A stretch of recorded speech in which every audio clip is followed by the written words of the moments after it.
ఎట్టి పరిస్థితుల మూసీ నది ప్రక్షాళన చేయవలసిందే. సంవత్సరానికి 365 రోజులు మూసీ నదిలో నీళ్లు ప్రవహించాల్సిందే అని ప్రణాళికలు సిద్ధం చేయాలని చెప్పి అధికారులను పిలిస్తే అధికారులు మన స్థాయిలోనే కాదు ప్రపంచ స్థాయిలో అనుభవం ఉన్న కన్సల్టెంట్స్ ఉంటే మనకి ఈజీ అవుద్ది. వాళ్ళు ఇచ్చే నివేదికలు, అంచనాలు, సూచనలు మనకు ఉపయోగపడతాయని చెప్పి గ్లోబల్ టెండర్ పిలిచిన అధ్యక్ష కన్సల్టెంట్ కోసం. అందులో జాయింట్ వెంచర్ కన్సార్షియం కింద Meinhardt Singapore private limited, Singapore కు సంబంధించిన సంస్థ Cushman Wakefield private limited, Rios design studio.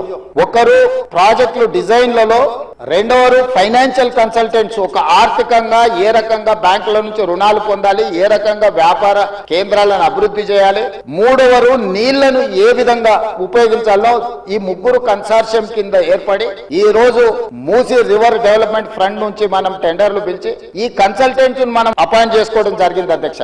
ఈ మూడు వ్యాపార సంస్థలు కలిసి జాయింట్ వెంచర్ కింద ఈ రోజు మనం మూసీ నది ప్రక్షాళన, మూసీ నది పునరుద్ధరణకు కన్సల్టెంట్ గా ఉండి ఈ రోజు నివేదికలు తయారు చేస్తున్నారు అధ్యక్ష వాళ్ళు.